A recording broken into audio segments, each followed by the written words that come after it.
श्री स्वामी समर्थ. जयशंकर.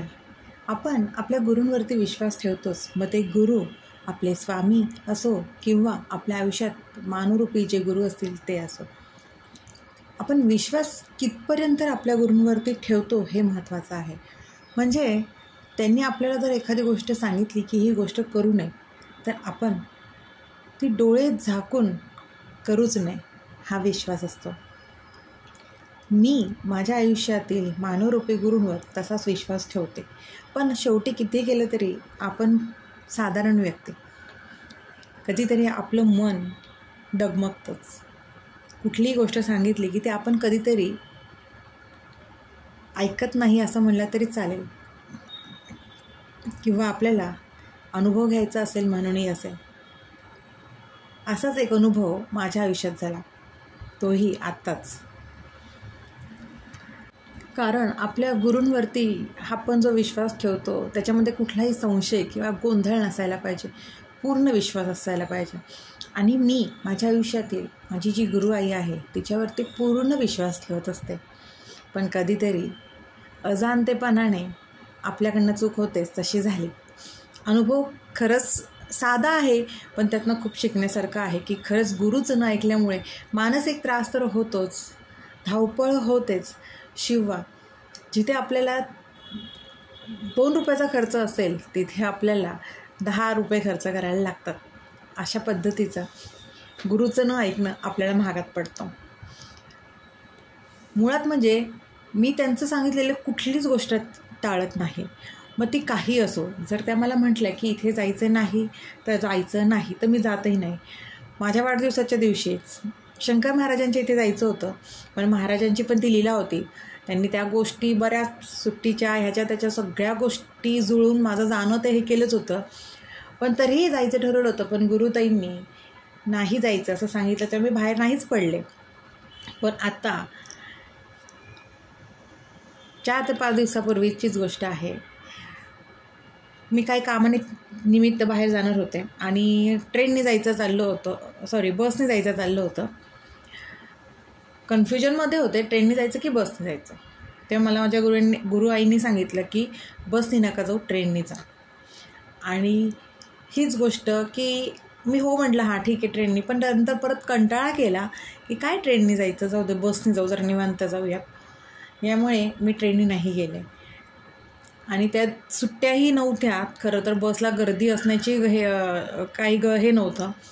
पण तरीही त्या दिवशी बस स्टॉपला गेले आणि सगळ्या बसेस फुल, कुठल्याही बसला जागा नाही. मग ती शिवनेरी असो, साधी असो, कुठलीही असो, एकही बसला जागा नाही. सगळ्या बस रिझर्वेशननी फुल होत्या. ट्रेनने जायचं तर खूप उशीर होणार होता आणि तेवढ्या वेळेत पोहोचणार नव्हते. आणि मला त्याच 2 दिवसामध्ये बाहेर जाऊन यायचं होतं. त्या 2 दिवसात जाण्याची माझी गरज होती. आणि इतका त्यावेळेला ते शब्द कानावर असे फिरत होते की गुरुआई मला म्हटल्या होत्या की तुम्ही ह्या दिवशी फक्त ट्रेनने जा, बसने जाऊ नका. आणि मी का कुणास ठाऊक त्या दिवशी त्यांचं ऐकलं नाही. इतका मनस्ताप झाला. म्हणजे सकाळी जे बाहेर पडले होते ते दुपारी 2 वाजेपर्यंत बससाठीच थांबले होते, पण बस तर नाहीच मिळाली. ट्रेनचाही भरोसा नव्हता, त्याच्यामुळे ट्रेनही नाही. आणि शेवटी जे मी काही 100-200 रुपयात जाणार होते त्या गोष्टीला मला 2,500 ते 3,000 रुपये मोजायला लागले. अशा गोष्टी आपल्या आयुष्यात घडत असतात. त्यामुळे गुरु जे सांगतात ना ते त्यावेळी ऐकणं गरजेचं असतं. ते जे सांगतात त्याचा अर्थ आपल्याला नंतर कळत असतं. यामुळे एक गोष्ट खूप शिकण्यासारखी, त्या प्रवासामध्ये मला अनुभव खूप आले, मला खूप काही गोष्टी कळल्या. मला माझ्या गुरुआईंनी हे सांगितलं की तुम्ही ही गोष्ट ऐकलं नाही, पण यातनं तुम्हाला काहीतरी अनुभव स्वामींना द्यायचे होते, त्यामुळे ते अनुभव घ्या. तुम्हाला काहीतरी शिकवायचं होतं. आणि खरंच स्वामीने त्या गोष्टीतनं शिकवलंही. मनस्ताप झाला, पण एक प्रकारचा आनंदही दिला. सगळ्या गोष्टी अशा झालेल्या आहेत. शिकायला मिळतं. फक्त एवढंच आहे की आपली ती तयारी असायला पाहिजे की आपल्याला ह्या सगळ्या गोष्टीतनं स्वामींनी काहीतरी शिकवलेलं आहे. आणि दुसरी गोष्ट ही म्हणजे आपल्या आयुष्यातील जर गुरु असतील तर त्या गुरूंचं शब्द नेहमी ऐकला पाहिजे. मी नेहमी त्यांचा शब्द ऐकते. त्यांनी सांगितलेली प्रत्येक गोष्ट अंमलात आणते. याच वेळेला माझ्याकडनं ती चूक झाली आणि ती चूक झाली असेल यासाठी की स्वामींनी माझा गुरूंवरचा विश्वास अजून दृढ करण्यासाठी किंवा त्यांचे शब्द मी पूर्णपणे पाळण्यासाठी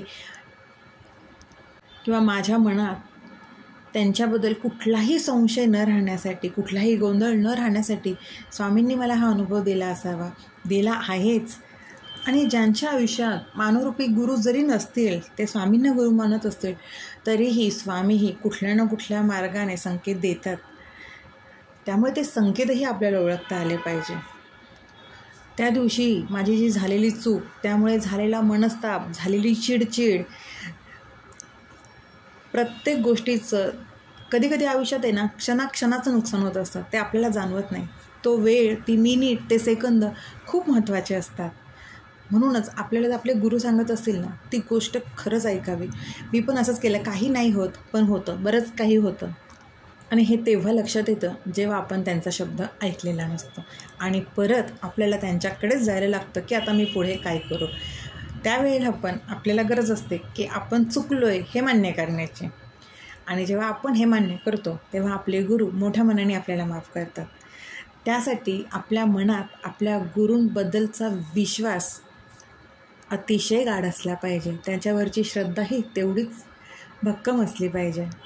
म्हणूनच आपल्या गुरूंवरती विश्वास ठेवताना तो पूर्णपणे ठेवावा. कुठलाही संशय किंवा गोंधळ मनात नसावा. मग ते गुरु आपले स्वामी असो, शंकर बाबा असो किंवा मानवरूपी गुरु असो. मला हा अनुभव आला आहे, त्यामुळे याच्यापुढे मी कुठलाही शब्द माझ्या गुरूंचा तरी डावलणार नाही आहे. आणि हा जो अनुभव आहे तोही मी माझ्या गुरूंच्या इच्छेनेच किंवा त्यांच्या सांगण्यामुळेच हा अनुभव सांगत आहे. त्यामुळे आपल्या आयुष्यातील प्रत्येक गुरु ज्यांच्या आयुष्यात असतील त्याने प्रत्येकाने आपल्या गुरूंचा शब्द कधीच डावलू नये. आपल्याला ते त्या क्षणी कळत नाही, पण ती वेळ आल्यानंतर आपल्याला कळतं की अरे हे आपल्याला सांगितलं होतं. त्यामुळे गुरूंच्या आज्ञेत राहा, गुरूंवरती विश्वास ठेवा, आपल्या स्वामींवरती विश्वास ठेवा आणि त्यांच्या शब्दाप्रमाणेच, त्यांच्या आज्ञेप्रमाणेच आपलं आयुष्य घालवा. सोन्याहून पिवळं, सोन्याहून सुंदर, एखाद्या हिऱ्यासारखं आपलं आयुष्य होत असतं. चिखलात असलेलं कमळ जसं लोकांना आपल्याला आवडतं ना, तसंच गुरु आपल्याला आयुष्यात आल्यानंतर त्या चिखलातील कमळाची किंमत आपल्याला नक्कीच मिळते. त्यामुळे आपल्या गुरूंच्या आज्ञेत राहा आणि आपल्या आयुष्याचं सोनं करून घ्या. श्री स्वामी समर्थ. अशक्य ही शक्य करतील स्वामी, अशक्य ही शक्य करतील स्वामी.